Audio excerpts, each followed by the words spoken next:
Hello বন্ধুরা, আজকে 4 ton এসির আমাদের যে মেকানিজম, ভিতরে মেকানিজম গ্যাস আছে, আমাদের গ্যাসও ভালো আছে। গ্যাস তারপর মেকানিজম আমাদের ঠিকমতো কাজ করতেছে না ঠিকমতো, ঠান্ডা বাতাস ভিতরে আসতেছে না এবং বন্ধ করে দেয়। কিসের কারণে মেকানিজম কাজ করতে না? সব কিছু ঠিক আছে, সেন্সর কোনো অ্যালার্ম বা কোনো কিছু শো করতেছে না, কিন্তু আমাদের কম্প্রেসর বন্ধ হয়ে যায়, অটোমেটিক কম্প্রেসর বন্ধ হয়ে যায়। এখন এর কারণ কি অবশ্যই আমাদের জানতে হবে। অবশ্যই এর কারণ কি, এই আমাদের গ্যাস সঠিক আছে, আমাদের মিটারে প্রায় প্রেশার আছে 11, এই দেখছেন 11 প্রেশার আছে আমাদের গ্যাস মিটারে, যে 11 প্রেশার আছে আমাদের কম্প্রেসর, তারপরেও কিন্তু আমাদের কে হইতেছে না। এখন কি কারণ আমরা এখন একটু দেখব, কিছুক্ষণ আমরা ঠান্ডা করে নেব এই কম্প্রেসরটাকে।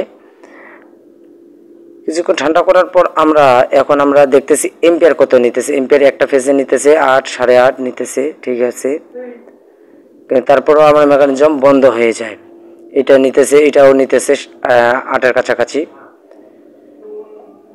আর এখন আমাদের 3 ফেজ, এটা মূলত এটা 4 টনের এসি, 4 টনের এসি আমাদের এই এম্পিয়ার নিতেছে 10 পয়েন্ট প্রায় 11 কাছাকাছি, 95-96 নিতেছে কম্প্রেসরের।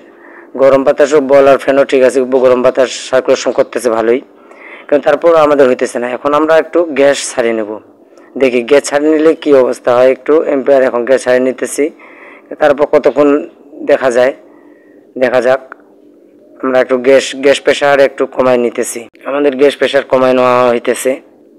অবশ্যই এম্পিয়ার দেখি আমরা গ্যাস কমায় নেওয়া হইতেছে। গ্যাস কমায় নেওয়ার পর এই আমাদের গ্যাস কমায় নিয়ে আমরা এখন আপনারা গ্যাস প্রেশার অবশ্যই কমায় নেবেন, কমায় নিয়ে আপনারা চালু করে দিয়ে দিবেন, তাহলে আপনার কিছু